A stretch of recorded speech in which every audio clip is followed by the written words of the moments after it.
Meus irmãos, vamos abrir a palavra do Senhor na carta de Paulo, primeira carta de Paulo aos Coríntios. Primeira carta de Paulo aos Coríntios, no capítulo 10. Nós vamos ler do verso 1 ao verso 13. Carta de Paulo, primeira carta de Paulo aos Coríntios, no capítulo 10, do verso 1 ao verso 13. Eu vou ler o texto, os irmãos acompanhem comigo, logo depois mantenham sua Bíblia aberta, para que possamos então meditar no texto e ouvir aquilo que o Senhor tem preparado para nós. Todos acharam? Amém? Leiamos o texto que diz: Ora, irmãos, não quero que ignoreis que nossos pais estiveram todos sob a nuvem e todos passaram pelo mar, tendo sido todos batizados, assim na nuvem como no mar, com respeito a Moisés. Todos eles comeram de um só manjar espiritual e beberam da mesma fonte espiritual, porque bebiam de uma pedra espiritual que os seguia, e a pedra era Cristo. Preste bem atenção nisso, hein? Entretanto, Deus não se agradou da maioria deles. Razão porque ficaram prostrados no deserto. Ora, estas coisas se tornaram exemplo para nós, a fim de que não cobicemos as coisas más, como eles cobiçaram. Não vos façais, pois, idólatras, como alguns deles, porquanto está escrito: o povo assentou-se para comer e beber, e levantou-se para divertir-se. E não pratiquemos imoralidade, como alguns deles o fizeram, e caíram num só dia 23.000. Não ponhamos o Senhor à prova, como alguns deles já fizeram, e pereceram pelas mordeduras das serpentes. Nem murmureis, como alguns deles murmuraram, e foram destruídos pelo exterminador. Estas coisas lhes sobrevieram como exemplo e foram escritas para a advertência nossa, de nós outros, sobre quem os fins dos séculos têm chegado. Aquele, pois, que pensa estar em pé, veja que não caia. Não vos sobreveio tentação que não fosse humana, mas Deus é fiel e não permitirá que sejais tentados além das vossas forças. Pelo contrário, juntamente com a tentação, vos proverá livramento, de sorte que a possais suportar. Feche seus olhos, coloque sua vida diante do Senhor. Peça ao Senhor que fale ao seu coração. Que a palavra que foi lida possa ser verdadeiramente suficiente para a sua vida, para o seu coração, para a sua alma, nessa noite, em nome de Jesus. Pai, muito obrigado pela sua palavra, obrigado, Deus, pelo privilégio que temos de ouvir a sua voz. A palavra do Senhor é verdadeira, ela é a única regra de fé e prática que nós professamos. E nós pedimos ao Senhor que a minha boca se cale, o teu Espírito fale por meio da minha boca, em nome do Senhor Jesus. Amém. Meus irmãos, a nossa geração, ela tem tudo, ou deveria ser a melhor geração. E por que eu digo isso? Nós estamos numa geração que tem de tudo. Nós temos uma geração que tem uma excelente tecnologia. Nós estamos numa geração onde os nossos adolescentes, nossos jovens, têm possibilidades que há tão pouco tempo atrás não se tinha.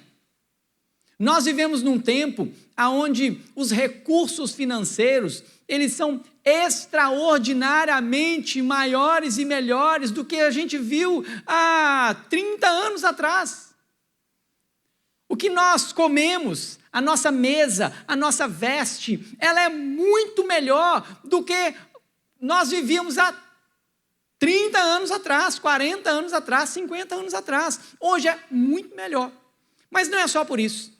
Nós temos informação suficiente para tornar a gente muito mais inteligente, muito mais entendido das coisas. Quem aqui já teve a Barça? Faz assim, deixa eu ver, vou entregar a idade agora. A Barça já passou por algumas casas, tá vendo? Então nós temos uma geraçãozinha aí que está muito novinha aí para o meu gosto. Então, quem já foi fazer trabalho na biblioteca? Vamos lá, trabalho na biblioteca, melhorou. Agora está aparecendo aqui a geração que realmente eu tenho aqui nesse banco.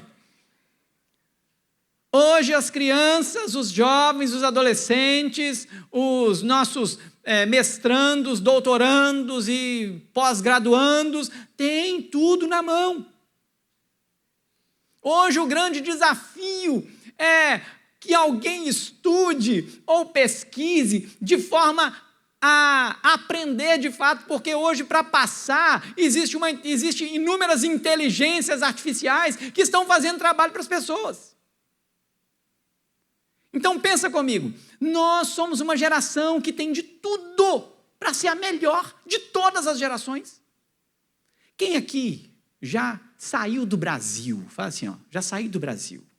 Olha, muitas pessoas já saíram do Brasil. Você sabia que sair do Brasil hoje é a coisa mais fácil do mundo?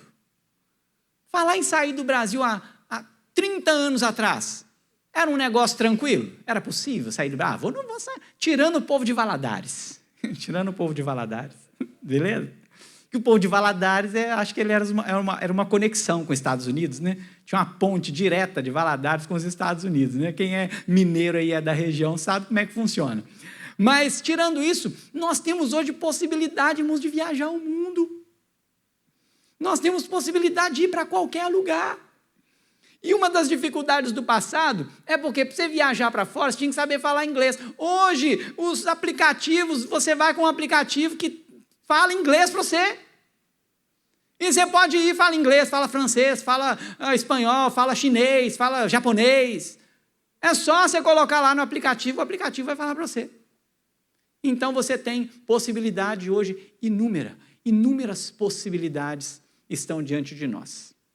Mas sabe o que acontece? Parece que nós não conseguimos olhar os erros do passado. E a nossa geração, ao invés de ser a melhor geração, parece que ela quer ser a pior geração. E por que eu digo pior? Porque, irmão, se você tem um povo lá no passado que cometeu determinados erros, e eles são notados, e eles são explícitos, e eles são exortados, e você comete os mesmos erros, a nossa geração é melhor ou é pior? Ela é pior. Porque pior do que você errar, é errar com uma coisa que o outro já errou e você viu que está errado. Você já sabe que está errado. É muito pior. E as Escrituras, elas são a chave para que nós possamos viver uma vida melhor e não pior. As Escrituras, elas revelam situações do passado que nos mostram hoje como devemos viver agora, no presente, sem precisar errar. Por isso que a própria Bíblia diz que nós erramos, porque não conhecemos o quê? As Escrituras e nem o poder de Deus. Preste atenção nisso. A geração que deveria ser a melhor, porque tem todas as informações, tem todo o acesso, tem toda a possibilidade, é a pior geração, porque comete os mesmos erros do passado.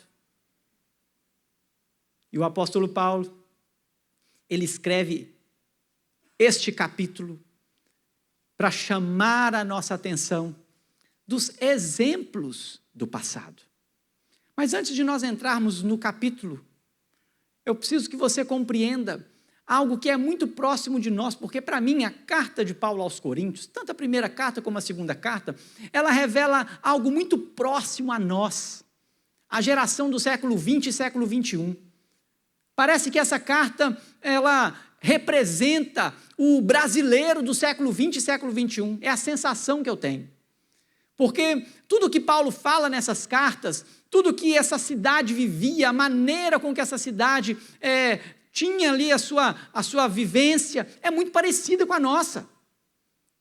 E a cidade de Corinto era uma cidade que era muito poderosa. Era uma cidade portuária, tinha um comércio violentíssimo, ali movimentava todo o Império Greco-Romano, estava movimentando ali. E as pessoas gostavam de eloquência, as pessoas gostavam dos primeiros lugares, elas gostavam de filosofias, e filosofavam, iam para as praças, levaram ali os seus discursos, e o apóstolo Paulo, quando ele chega no capítulo 2 dessa primeira carta, ele fala para esse povo, olha, quando eu estive no meio de vós, eu não apareci aí com ostentação de linguagem de sabedoria, eu me propus nada saber, senão Jesus Cristo e esse crucificado, capítulo 2, versos 1 e 2. Paulo está dizendo assim, olha, eu sou eloquente o suficiente para discutir com qualquer filósofo, teólogo da cidade. Eu fui instruído aos pés de Gamaliel. Eu sou uma pessoa de excelente instrução, mas quando eu fui aí, eu me despi de toda essa glória, de todo esse poder, porque eu tenho um objetivo, e o meu objetivo é falar de Jesus Cristo para vocês, é trazer a cruz de Cristo para vocês. O apóstolo Paulo, então, está escrevendo para uma igreja, e eu preciso que você compreenda isso. A Bíblia precisa ser lida e compreendida pelo modo com que ela foi escrita. Então, isso é uma carta, e essa é uma carta para uma igreja. Essa igreja estava nessa cidade. Uma cidade muito forte economicamente, politicamente, uma cidade muito forte naquilo que é a arte e a cultura, e é uma cidade que, por receber muita gente de muitos lugares, ela era uma cidade de muitos deuses, e de muita prostituição, de muita imoralidade. Na cidade de Corinto, as pessoas cultuavam de maneira sexual muitos deuses. Prostitutas sexuais estavam espalhadas pela cidade para prestar culto a deuses estranhos, com imoralidades. E a igreja estava neste lugar. O apóstolo Paulo, então, esteve lá nesse lugar, plantou uma igreja nessa cidade, e agora ele está escrevendo uma carta. Provavelmente agora ele está em Éfeso, e mandando esta carta agora para os coríntios. Para uma igreja que estava muito parecida com a igreja do nosso tempo. A igreja que brigava por causa dos dons. A igreja que tinha também problemas com casamentos. A igreja que estava com muitos conflitos. E o apóstolo Paulo, então, ele começa a tratar essa igreja que ele plantou, a igreja de Cristo. Essa é a igreja de Cristo, que ele escreve para fazer correções, para que essa igreja, então, chegue ao pleno conhecimento da graça do nosso Senhor e Salvador Jesus Cristo. Como eu disse pela manhã, e eu disse que falaria um pouquinho disso agora à noite, era uma igreja extremamente mesquinha, mão fechada. Não gostava de abençoar nem os ministros. E é muito interessante porque esse é o assunto que antecede o capítulo 10. Porque o apóstolo Paulo ele tem que chamar a atenção dessa igreja e ele precisa trazer a essa igreja que não é possível fechar a boca do boi enquanto o boi trabalha. Mas ele ainda traz para essa igreja assim, olha, mas para não causar escândalo aqui, eu não quero um centavo de vocês. Olha a que ponto Paulo chegou para escrever essa carta. Olha como que essa igreja estava para que Paulo então tivesse que chamar a atenção nesse nível. De falar assim aqui, vocês não querem sustentar os obreiros da obra. É direito do obreiro ser sustentado pela obra. Esse é o trabalho dele. E o apóstolo Paulo, então, chega no capítulo 10. E ele vai chamar a atenção para o Antigo Testamento. E o capítulo 10, do verso 1 ao verso 13 que lemos, você vai prestar atenção, ele está olhando agora ativamente. Ele está fazendo uma ponte e levando essa igreja a pensar no Antigo Testamento. A olhar para as coisas que Deus fez lá no Antigo Testamento. A pensar no povo do Antigo Testamento. No povo que o Senhor havia escolhido. Num povo que o Senhor separou desde Abraão, Isaac, Jacó, um povo que passou pelo Egito e Deus arrancou do Egito com mão forte. E aí agora, Paulo está, então, olhando para aquele povo que o Senhor libertou do Egito. Aquele povo que o Senhor salvou, tirou das garras de Faraó. Paulo está olhando para aquele povo.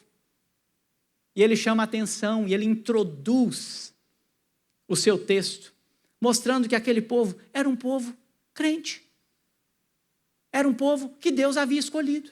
Era um povo que havia experimentado, irmãos, do poder e da graça de Jesus Cristo. Olha comigo, leia comigo, vamos ler todos juntos? Verso 1 ao verso 4, todos em uma só voz. Vamos lá, o texto diz: ora, irmãos,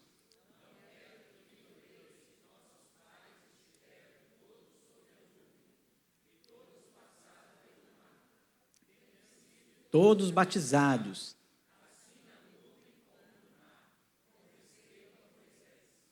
todos eles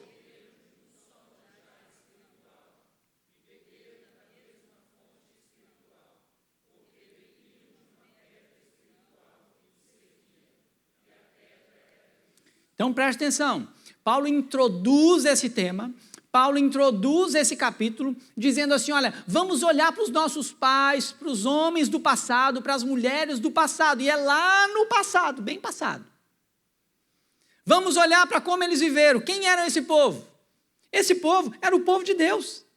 É um povo que a nuvem esteve sobre eles, guardando aquele povo. Esse foi o povo que viu o mar se abrir e passaram a pé enxuto por meio do mar e viram o exército de Faraó ser destruído nesse mesmo mar. Esse é o povo que agora comeu do maná. A comida vinda dos céus, irmãos. A comida providenciada pelo próprio Deus. Sabe o que é interessante? A gente costuma enjoar, né, de comida, né? Se você comer uma coisa muitas vezes, esse negócio fica enjoativo, né? Mas eu penso que o maná devia ser um negócio assim extraordinário de Deus para a vida do povo. Devia ser uma coisa que para o paladar do povo, Deus deve ter feito um negócio que era assim, isso aqui é a coisa mais extraordinária do mundo, era o maná do céu, irmão. Esse povo bebia uma água, e essa água que é descrita agora, é uma pedra, ela vinha de uma pedra que os acompanhava. Paulo está introduzindo, falando de um povo que viu o Senhor, que andou com o Senhor, que foi seguido pelo Senhor, e esse Senhor é o próprio Cristo. Paulo então está dizendo assim, olha, o Jesus que nós conhecemos, o Jesus que eu estou pregando, ele não é somente esse que veio aqui e que morreu e ressuscitou e vai nos buscar. Ele já era antes mesmo de tudo isso. Ele já estava lá, ele já seguia o povo lá atrás. E agora ele se manifestou de fato e de verdade. Agora nós vimos a sua glória, como João diz, a glória do unigênito do Pai. Então esse era o povo. Esses eram os crentes do passado. Então olhe comigo, Paulo está escrevendo para os crentes do presente tempo, lá nos dias de Paulo, olhando para os crentes do passado, para que a igreja daquele presente não cometesse os mesmos erros do passado. Aí, o verso 5 diz assim, leia comigo, vamos lá. O texto diz, entretanto,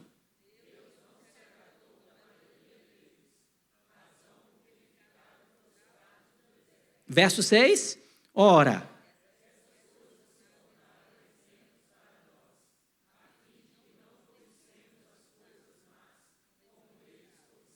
olha que texto, irmão.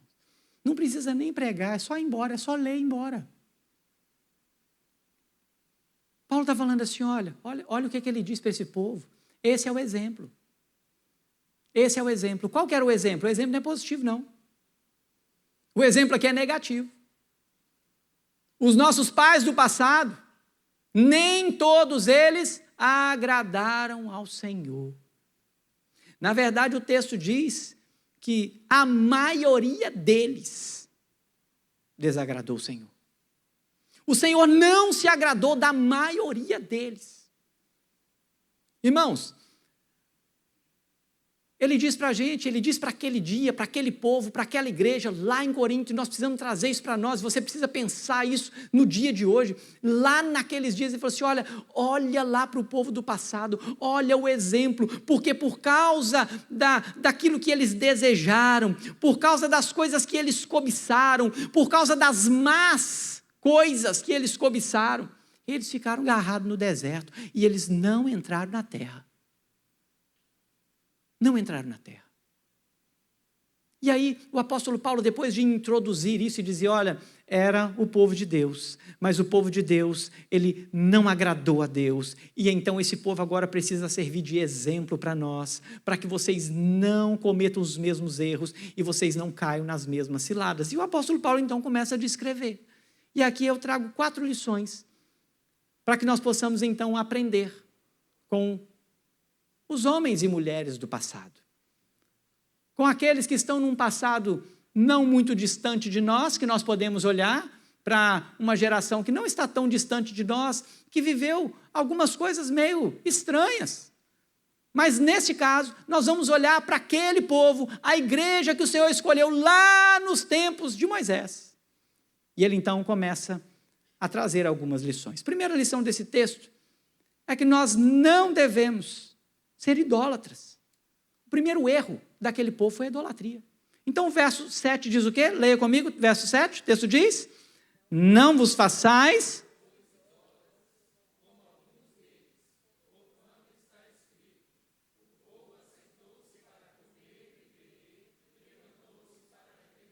Olha que interessante.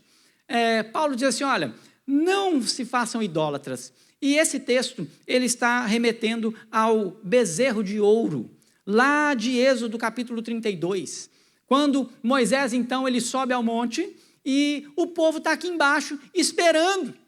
E o povo fala para Arão assim, olha, Arão, não sabemos o que aconteceu com Moisés, não. Faz aí um Deus para nós aí, meu filho, que nós queremos adorar. Faz aí um Deus aí que nós estamos doidos para fazer uma festa. E o que é mais interessante na teologia paulina de idolatria é que o apóstolo Paulo, nas suas cartas, no combate à idolatria, ele não está falando necessariamente dos ídolos esculpidos. A idolatria para Paulo está em tudo que envolve uma adoração e uma busca por satisfação pessoal. E observe que ele podia ter falado aqui, nesse texto, como está escrito, foi levantado um bezerro de ouro. Ele não falou isso não. Ele falou assim, o povo naquele dia, o povo fazia o quê? Eles assentavam para comer e levantavam para se divertir. O povo fez um Deus para que aquele Deus pudesse agradar a eles e eles fizessem aquilo que eles quisessem. Então, depois que um bezerro é levantado, aquele povo começa a se divertir. Comer, beber e se divertir. A idolatria, ela está fundamentada em todas as coisas que você coloca no lugar de Deus. A teologia paulina da idolatria, ela é qualquer situação, qualquer ato e qualquer desejo que está acima de Deus. E o apóstolo Paulo olha para aquele povo e diz assim, olha, não façam, pois, idólatras.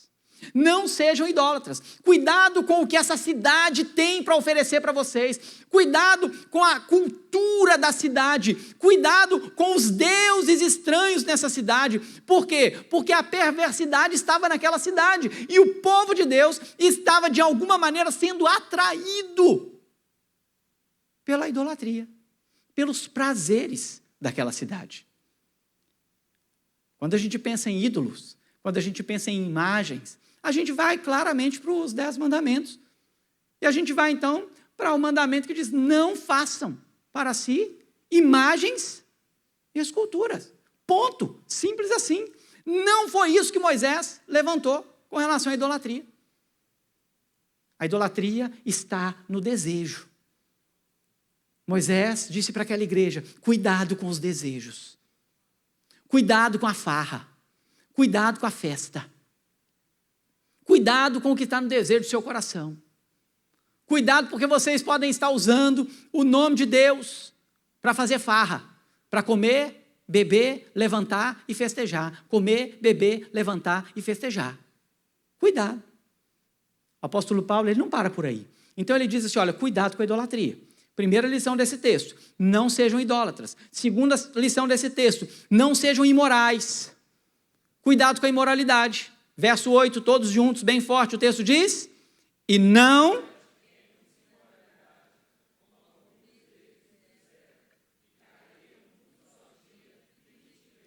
Segura aí. Quanto que caiu aí, gente? É coisa boa. Por causa de quê? Da imoralidade. É interessante porque lá no dia do bezerro de ouro, sabe quantos que caíram naquele dia? Alguém se lembra aí que quer chutar aí? Naquele dia Moisés desceu e Deus falou assim, cada um mate o seu colega, seu irmão, seu vizinho, seu pai, sua mãe, quem é do Senhor, quem não é do Senhor vai morrer agora. Naquele dia da idolatria caíram 3.000. 3.000. Mas quando veio o dia da imoralidade, num dia só caíram quantos aí? 23.000. Nós temos um Deus que abomina a imoralidade. Nós temos um Deus que quando Paulo escreve aos Romanos, ele vai dizer que Deus entregou o homem às suas paixões e concupiscências, capítulo 1 de Romanos, ele é muito severo, e ele disse assim, olha, que o homem agora estaria se entregando, homem com homem, mulher com mulher. Paulo disse, isso é porque Deus virou as costas para o homem, que tornou a sua glória, a glória de um Deus incorruptível, em coisas corruptíveis. Porque o homem quer satisfazer. Então observe que a idolatria leva o homem à imoralidade. Uma coisa está junto da outra. E a imoralidade, ela é como se fosse assim, o fundo do poço da idolatria.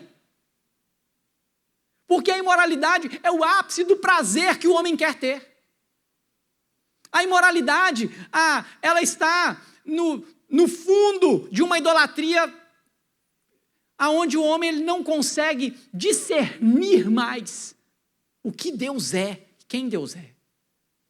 E quando eu olho para estes dois versos, eu não tenho como deixar de olhar a carta de Paulo aos Efésios, no capítulo 5, no verso 3 em diante. Eu vou ler, você acompanha aí comigo, não precisa abrir sua Bíblia não, de repente vai estar até aqui, ó, e você acompanha comigo. Capítulo 5 de Efésios, a partir do verso 3 diz assim, olha, mas a impudicícia e toda sorte de impureza, impudicícia é a imoralidade, tá?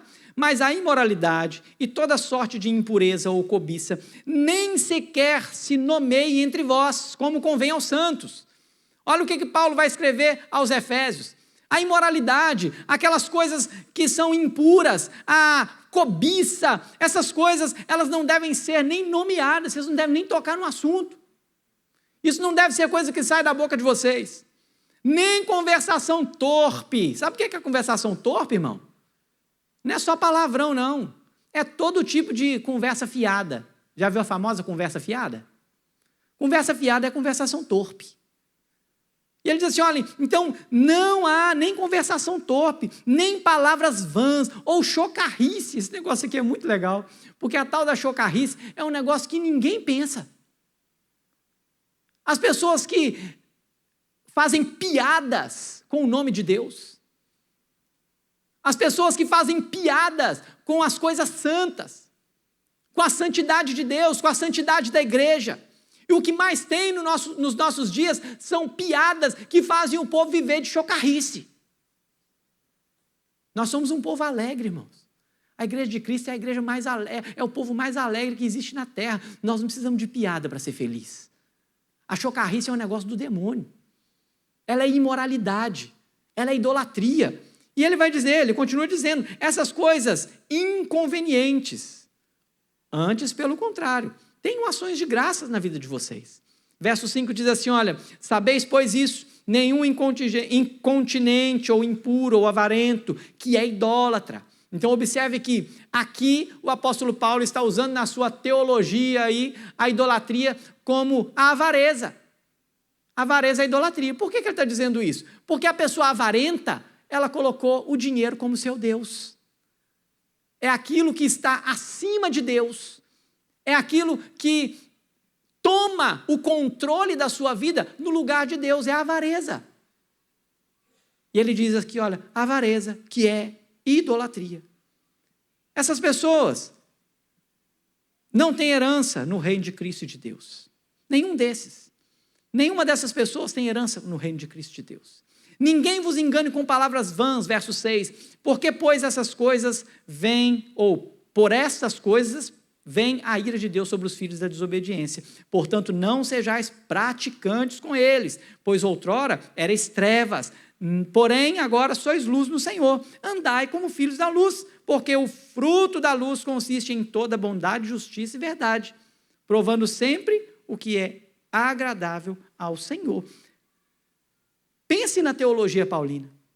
E Paulo falando sobre idolatria, e Paulo falando sobre imoralidade, e Paulo então está olhando lá para o passado, onde eles levantaram bezerro de ouro, mas no capítulo 10 do verso 8 de 1 Coríntios, Paulo está se lembrando lá do capítulo 25 de Números, aonde os homens do povo de Israel agora estão se deitando com as mulheres moabitas. E agora estão se entregando à idolatria e aos deuses das mulheres moabitas.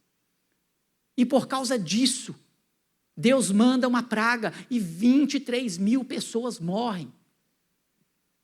Simplesmente porque desobedeceram a Deus e estavam se entregando à imoralidade sexual com as moabitas.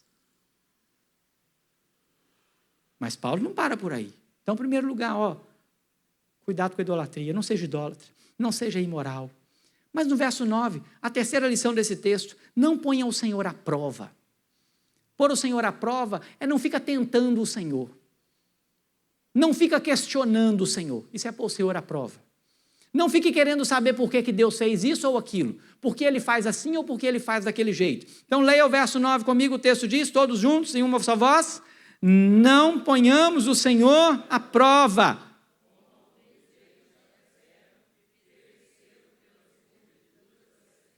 Bom, agora, Paulo vai levar lá naquele tempo, aonde o povo está questionando a Deus em Números capítulo 21, aonde o povo está questionando Moisés, está questionando a caminhada, e eles começam a questionar, eles falam até do maná, nós estamos enfastiados desse maná, Moisés.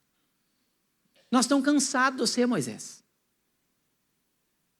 Lá em Números capítulo 21, o povo se levanta contra Moisés e contra Deus mais uma vez, e agora eles colocam o Senhor à prova. Agora eles começam a falar daquilo que Deus havia feito. Mas sabe o que acontece? Deus levanta então serpentes, e as serpentes agora começam a ferir as pessoas, e elas começam a morrer, e aí Deus fala com Moisés, porque Moisés é aquele líder mais amoroso, sensato, aquele líder que as pessoas estão falando mal dele, e aí o que ele faz? Ao invés de ir lá e retribuir e falar mal de volta, sabe o que ele faz? Ele vai lá no Senhor e fala assim, Senhor, perdoa essas pessoas, Senhor. Senhor, vai lá, Senhor, tem misericórdia dessas pessoas. Aí Deus, mais uma vez, ouvindo Moisés, e ouvindo a oração de Moisés, Deus fala, então tá bom, Moisés, dá mais trabalho para Moisés. Vai lá, Moisés, faz uma serpente. E todo aquele que olhar para a serpente será curado. Então, olha aqui. Paulo está dizendo assim, aprende com o povo lá do passado. Para de questionar a Deus. Paulo está dizendo para a igreja de Corinto, por que vocês estão questionando por que Deus fez isso ou aquilo? Por que vocês estão questionando se vocês podem isso ou se vocês não podem aquilo? Por que vocês estão questionando a Deus? Por que vocês estão questionando se está demorando demais ou se está rápido demais? Ou aonde é que nós vamos chegar? Se nós vamos chegar ou se nós não vamos chegar? Por que vocês estão questionando a Deus? Se Deus sabe todas as coisas e Ele tem um plano eterno e perfeito diante de todas as coisas. Naquele dia, não tem um número, mas morreram muitos. Muitos morreram. Irmãos, pensa comigo, Paulo está olhando para a igreja de Corinto com um amor tão grande. Ele está falando assim, no dia da idolatria morreu 3 mil, no dia da imoralidade morreu 23 mil, no dia que o povo foi lá e murmurou contra o Senhor, pôs o Senhor à prova, morreu mais um tanto. Quando o povo põe o Senhor à prova, morre mais um tanto. Mas a quarta lição é a murmuração. Então, primeiro é pôr o Senhor à prova, depois é a murmuração. São duas coisas diferentes. Então, verso 10, então vamos lá comigo. Verso 7, a idolatria. Não seja idólatra. Verso 8, não sejam imorais. Verso 9, não ponham o Senhor Deus à prova. E o verso 10, para de murmurar, para de reclamar. Verso 10, todos juntos comigo, o texto diz, em uma só voz: nem murmureis.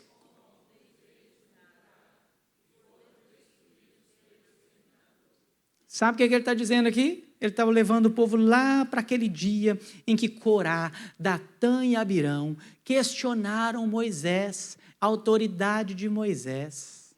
E eles falaram assim: é só Moisés que pode? Ah, é só Moisés? Será que Moisés acha que é só ele que pode falar? É isso, nós também podemos. E se levantaram. Aí Moisés falou assim: tudo bem, Deus faça o que tiver que fazer. E acontece, irmãos, que naquele dia caiu mais uns 250 homens dos filhos de Corá, Datã e Abirão. O que caiu menos. Porque aí eu não sei, né, quantos caíram lá no dia da serpente, porque a palavra do Senhor não disse para a gente. Mas em termos de números, o que caiu menos foi o que levantou para falar mal do pastor e para poder questionar o pastor, se o pastor era o único que tinha poder, que era Moisés. Então, funciona mais ou menos assim.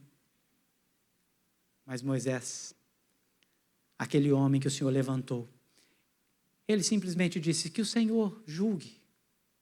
E o Senhor então levantou e mostrou que Deus tinha um chamado para Moisés. E não tinha para aqueles outros homens. E ali então Deus destrói pelo menos 250 homens dos filhos de Corá, Datã e Abirão. Paulo está escrevendo para Corinto dizendo assim: gente, para de murmurar. Ô gente, para de falar. Ô gente, cuidado. Vocês estão brigando por causa de dons. Mas vocês não sabem participar nem da ceia. Vocês estão indo comer a ceia, vocês estão indo encher a barriga. Vocês estão com fome, comem em casa. Vocês já imaginaram Paulo falando isso, gente? Imagina Paulo falando isso. Eu fico pensando Paulo escrevendo, recebendo as notícias da igreja de Corinto, e Paulo pensando assim: o que esse povo está fazendo? Esse povo reúne para ceiar, esse povo está fazendo a maior bagunça com a ceia do Senhor. Aí Paulo tem que chegar lá e falar assim: olha, aquilo que eu recebi do Senhor, eu vos entreguei. E na noite que o Senhor foi traído, ele tomou o pão. Tendo partido, tendo dado graças, ele tomou o pão, partiu e disse: esse é o meu corpo que é dado por vós. Paulo vai dizer para esse povo: olha, antes de comer e beber, faça o quê? Antes de comer e beber, tem que fazer o quê? Um exame de quem? Não é do irmão, não? Ele não mandou você olhar para o lado e ver se o irmão está... Se você tem alguma queixa contra o irmão. Foi isso que ele falou, não? Não, ele falou não. Examina, pois o homem a si mesmo. Então, coma do pão e beba do cálice. Lições que Paulo nos traz, que as pessoas do passado já cometeram os erros e nós não precisamos cometer. Nós não precisamos cometer os mesmos erros.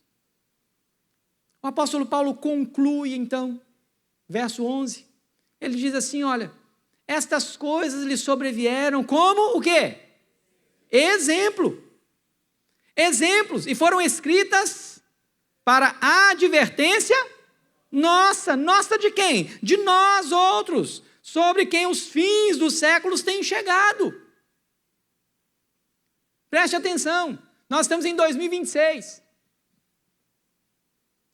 Mas a mesma igreja do fim, escrito lá por Pedro, por João, por Paulo, a mesma esperança de uma volta iminente, real, urgente, que eles tinham naquela época, é a mesma nossa. Parece que o tempo, parece que os 2000 anos passados, parece que ele traz uma quebra de aliança, onde eu tenho dito isso aqui algumas vezes, onde parece que nós estamos vivendo uma terceira aliança. Não existe terceira aliança, só existe duas. Uma aliança é a do Antigo Testamento, onde as pessoas viviam debaixo da lei, com uma sombra daquele que havia de vir, que era Jesus Cristo. E a segunda aliança, que é o cumprimento de toda a lei em Jesus Cristo, onde o sangue é derramado, e agora nós temos uma nova vida em Cristo, uma nova aliança em Cristo, uma nova igreja em Cristo. Não temos mais que matar animal. A mesma esperança que havia naquele povo quando os anjos, em Atos, diz para o povo assim: por que vocês estão olhando para o alto? O que os anjos falaram para o povo, gente? Do mesmo jeito que vocês viram ele subir, ele vai vir. E vocês vão ver. Ok? Só que eles não viveram 2000 anos. Não deu conta. Deus não fez ninguém para viver mentira, né? Porque assim, no passado eles viviam muitos, quase 1000 anos, né? E a palavra do Senhor vai mostrando ao longo da história que depois que viveu 900, ou depois viveu 600, depois viveu 700, depois viveu 300, aí por fim o salmista falou assim, 70 anos é canseira e enfado. Então não sobrou ninguém para viver 2000 anos, para chegar nos nossos dias. Mas a igreja é a mesma. Nós somos a igreja do Novo Testamento. Todas as coisas escritas no Novo Testamento são para nós. Nós não somos uma igreja diferente porque estamos no século 21. Nós somos a mesma igreja que aguarda as mesmas coisas e que passam as mesmas necessidades. Então pensa comigo.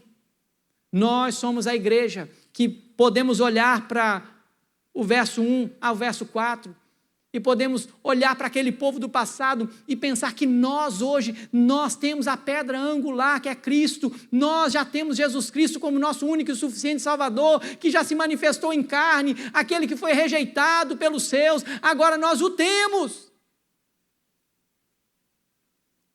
Esse texto traz muitas lições preciosas para nós, irmãos, porque nós não precisamos cometer os mesmos erros. Agora pensa comigo. Nós temos vivido um tempo onde as pessoas querem o quê? Comer, beber e festejar. Por quê? Por quê? Paulo disse isso aos Coríntios lá atrás, quase 2000 anos, que ele está escrevendo aqui em torno de 53, 54 depois de Cristo. Então, quase 2000 anos, o apóstolo Paulo está falando para aquele povo. E ele fala para nós hoje. Por que vocês ainda continuam querendo comer, beber e festejar? Por quê? Por que vocês estão procurando a idolatria? Por que vocês estão procurando os prazeres carnais? Por que vocês estão procurando satisfação?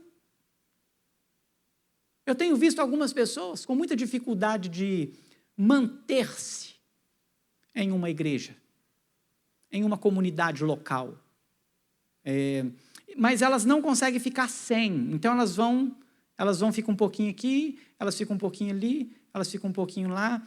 E hoje eu, por acaso, passei por uma família, indo para uma outra igreja, e aí eu fiquei pensando, falei, meu pai, por que será? O que essa família está esperando? O que ela quer? O que ela está buscando? Será que ela está buscando uma comunidade perfeita para ela congregar? Ela não vai achar. Nós somos imperfeitos, irmãos. Se você sair daqui e visitar todas as igrejas evangélicas de Aracruz, você vai achar um problema em cada uma delas. Porque o problema está onde? O problema está na gente. Aonde tem pessoa, tem problema. Mas nós corremos o risco de tornar a própria igreja um lugar de idolatria. E me veio à mente, será que as pessoas não sabem que o lugar de reunião, que o ajuntamento cristão, seja ele no templo, seja ele nas casas, seja ele no encontro de homens, no encontro de mulheres, no encontro de jovens, aonde quer que for, o encontro dos crentes é para a celebração do nosso Deus, é para adorar o Senhor, nos rendermos aos pés do Senhor e ouvir a voz do Senhor que nos alimenta todos os dias. Mas vocês percebem como é que a gente é idólatra? Você percebe como é que a gente é Caxias? É porque eu sou presbiteriano. Que o negócio é porque o batismo é por imersão, é por aspersão. Já percebeu? Que a gente bate boca com os outros? Que a gente quer crer nos negócios e achar que nós somos melhor que os outros? Mas não é só a gente, porque se você conversar com o outro também vai falar a mesma coisa. Não, porque nós temos que afundar dentro d'água mesmo, porque se não afundar dentro d'água não morre velho homem.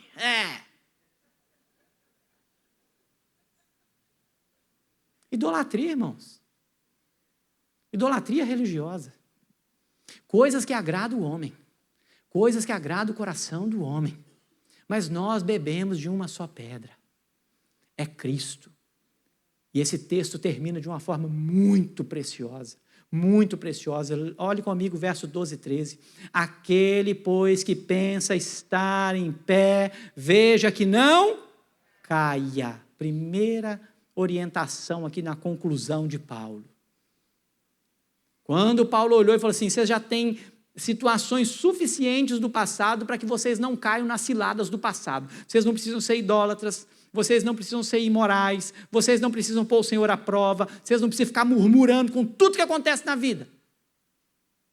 Murmuração é uma praga. Então ele fala para a igreja, para os crentes, ele fala assim, olha, cuidado para você não cair. E é interessante porque ele não diz, você que está de pé, cuidado para não cair. Foi isso que ele disse, não. O que ele disse aí? Você que pensa. Você que está achando que é bom demais. Você que está achando que sabe demais. Você que está achando que é crente demais. Você que está achando que já alcançou um patamar que ninguém pode te tocar. Ele fala assim, cuidado. Cuidado para você não cair. Porque quanto mais alto você levanta, maior é a queda. O tombo é maior. E o diabo está doidinho para ver gente subindo, para ir lá e ó, rasteira. Sabe por que Paulo diz isso? Porque ele faz uma conclusão muito preciosa, verso 13. Ele diz assim, olha, não vos sobreveio tentação que não fosse humana. Todas as coisas que nos tentam são humanas. Todas as tentações que vêm sobre a nossa vida, os nossos desejos, as nossas vontades, eu tenho dito isso há alguns dias para algumas pessoas, nós estamos cheios de vontade. Sabe qual que é o problema do homem? O homem tem muita vontade. Você tem vontade de comer uma coisa, já tem vontade de comer um negócio? Que vontade de comer um negócio. Que vontade de ir em tal lugar. Que vontade de fazer tal coisa. Nós temos muitas vontades. E muitas dessas vontades são tentações que Satanás coloca diante de nós. Para ver até onde nós vamos. E o Senhor diz, e Paulo vai dizer que, olha, as tentações elas são humanas, mas ele diz, olha, Deus é fiel e não permitirá que sejais tentados além das vossas forças. Ele está dizendo que as tentações elas vêm, mas Deus conhece a gente e Ele vai permitir que aquilo que nós somos tentados, nós somos capazes de vencer. Você é capaz de vencer a tentação, meu irmão. Você é capaz de obter vitória em Cristo, porque Ele diz que o Senhor sabe, Ele conhece você, e Deus, Ele é fiel, e Ele não permitirá que você seja tentado além daquilo que você pode conseguir. Deus não é um Deus que brinca com a gente, irmãos. Deus não é um Deus que bota um negócio para a gente cair. Deus não é assim. Deus sabe. E o texto continua dizendo assim, olha, pelo contrário, juntamente com a tentação, vos proverá o quê? Livramento. De sorte que a possais suportar. Eu não tenho condições de olhar para esse texto e não pensar no próprio Cristo. Porque a palavra do Senhor diz que antes mesmo que o Senhor iniciasse o seu ministério, o Senhor Jesus foi levado ao deserto, depois de ser batizado, Ele foi levado ao deserto para ser o quê? Ele foi tentado. As tentações que Jesus sofreu, elas foram tentações o quê? Humanas. Humanas. Desejos humanos. Olha, Jesus estava jejuando. E depois de 40 dias sem comer, teve o quê? Fome. Fome é uma coisa de quem? De anjo? Fome é coisa de quê? De ser humano. O Senhor Jesus foi tentado como homem. E Satanás então diz para ele assim, transforma a pedra em pão e come, você não é Deus. E ele responde com as Escrituras. Nem só de pão viverá o homem, mas de toda palavra que procede da boca de Deus. Satanás, então, ele começa, você sabe Bíblia, né, Jesus? Então é o seguinte, vou te levar lá no pináculo do templo. Assim, então, a Bíblia também diz que os seus anjos, se você der ordem, eles vêm te acudir. Então pula daí, salta daí, vamos ver se os anjos vêm para te socorrer. Aí ele fala o quê? Não tentará o Senhor teu Deus. Ponto. Simples assim. Tentou na comida, tentou no tentar o Senhor. No tentar o Senhor. Vão tentar o Senhor. Lá não diz que os anjos vão te acudir? Então tenta o Senhor aí. Aí ele mostra os reinos, irmãos. Satanás é um negócio até hilário, porque Deus ele tem um senso de humor muito grande. Porque Satanás vai com Jesus e mostra os poderes do mundo e fala assim, eu te dou isso tudo. Eu te dou o quê? Eu te dou o quê? Eu te dou isso tudo, se prostrado me adorares. Irmãos, Satanás, ele faz a mesma coisa com você. E é o que te leva à idolatria. É o que te leva à imoralidade. É o que te leva a pôr o Senhor à prova.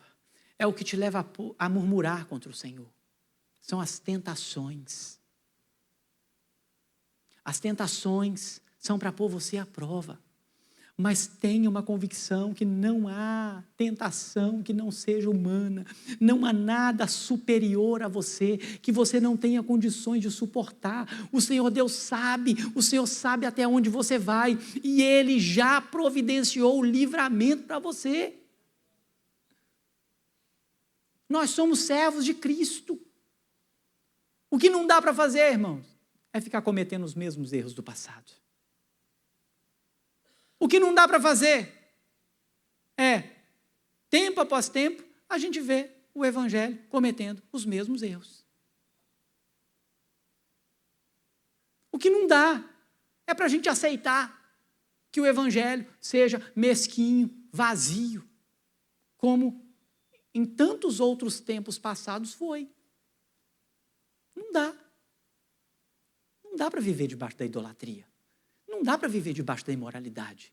Não dá para ficar colocando Deus à prova. Não dá para viver uma vida de murmuração o tempo todo. O convite para mim e para você hoje é que você olhe para o passado.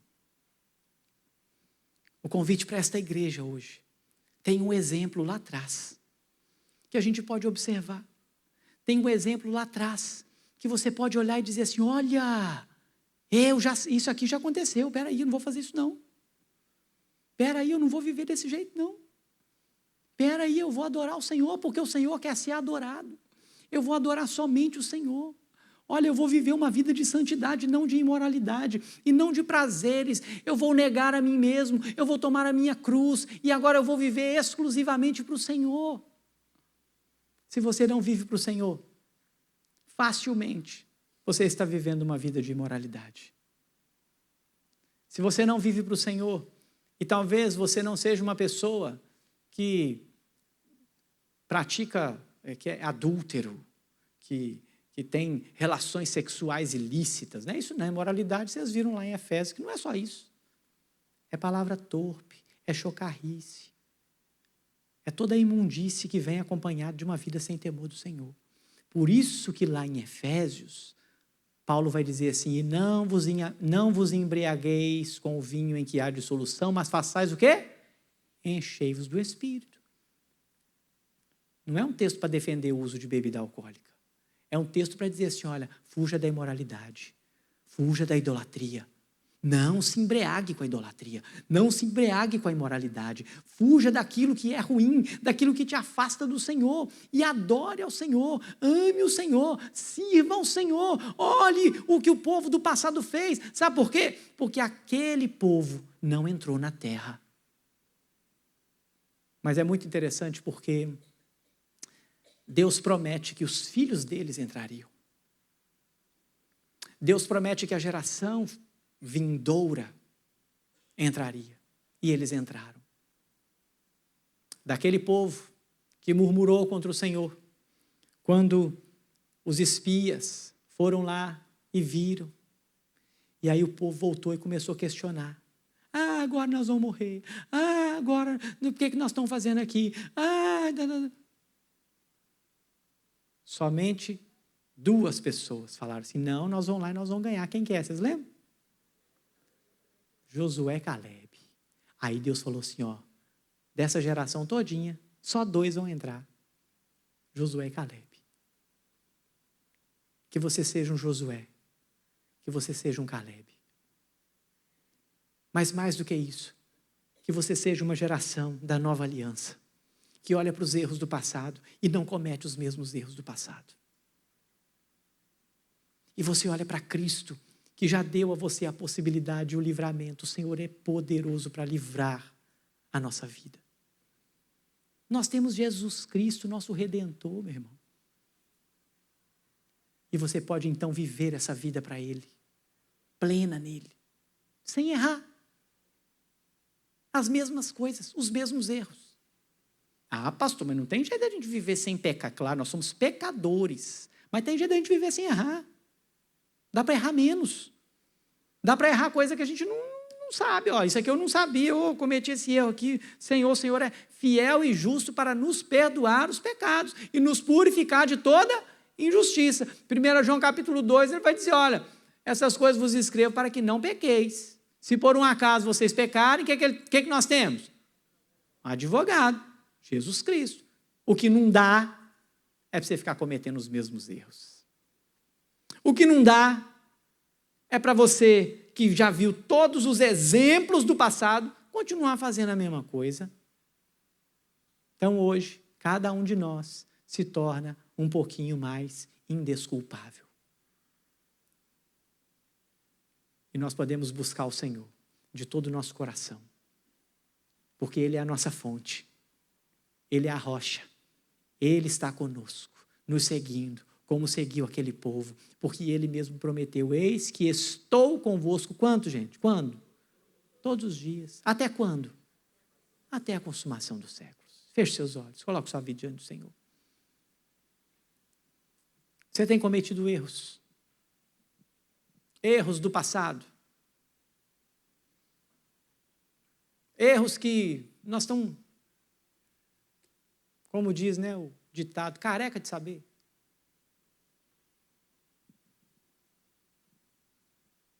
Você tem negligenciado coisas que a Bíblia claramente diz para você, olha, não é esse o caminho, meu filho. É tempo de você colocar diante do Senhor sua vida. É tempo de você dizer, Senhor, eis-me aqui, Senhor. Minha vida é do Senhor, eu sou do Senhor. Vivo para o Senhor. E as tentações que estão sobre a sua vida, você não cai nelas, não. Você pega as Escrituras e diz assim, não, isso não. Porque as Escrituras e a palavra do Senhor e aquilo que aconteceu no passado me mostra que isso é que eu não posso fazer. E o Senhor então te dá livramento. O Senhor quer dar livramento para você. O Senhor quer levantar um povo, que é o povo do fim. O Senhor está levantando uma igreja, que é a igreja dos últimos dias. Essa igreja dos últimos dias nasceu no dia de Pentecostes.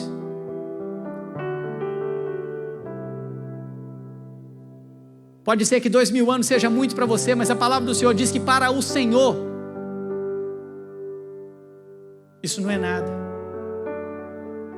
É como um dia. É como uma hora. É como um segundo do relógio. Porque o Senhor é o dono do tempo. O Senhor é aquele que o tempo não o move. É Ele que move o tempo. Nós estamos no dia do fim. O mesmo dia que Pedro viveu, o mesmo dia que Paulo viveu, o mesmo dia que João viveu, o mesmo dia que os apóstolos viveram. Aqueles dias finais são os mesmos nossos, e nós aguardamos com a mesma esperança, e não podemos cair nas ciladas e nas tentações de Satanás. E os ensinos passados estão aqui para mostrar para a gente que nós não devemos cometer os mesmos erros.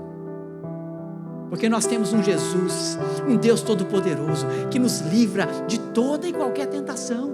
E você pode então colocar diante do Senhor. E Satanás certamente deixará, como deixou Jesus naquele dia de tentações. E um dia nós experimentaremos dessa graça vindoura,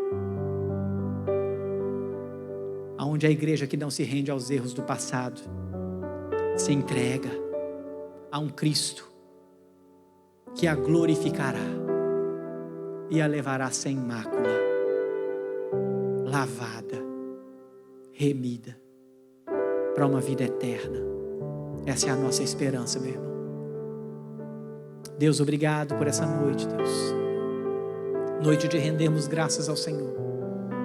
E noite de aprender com aquela igreja lá do passado.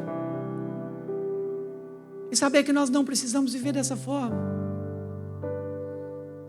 Saber que nós temos um Cristo que é ressurreto, que é único e suficiente para a igreja. Saber que nós devemos, Deus, olhar para os erros que eles cometeram e não cometê-los. E se há algum pensamento, Deus, nesta igreja local, de que estamos de pé, se há alguma soberba, se há algum sentimento acima daquilo que pode existir, que o Senhor nos coloque de joelhos, para que a gente não caia, que o Senhor abra a nossa visão, a nossa mente e o nosso coração, para que diante das tentações possamos vencer todas elas, porque todas elas são humanas. E nós podemos olhar para as tentações humanas e olhar para Jesus. E assim como Jesus venceu, vencermos cada uma delas, porque somos mais do que vencedores em Cristo Jesus. Aquele que nos amou, a si mesmo se entregou por nós. Morreu, ressuscitou e breve virá nos buscar. Que essa esperança nos faça olhar para trás e enxergar os erros do passado e não mais cometê-los, para a honra e glória do seu nome. Conduza este povo, conduza esta igreja, para a honra e glória do nome do Senhor Jesus que nós oramos. Amém.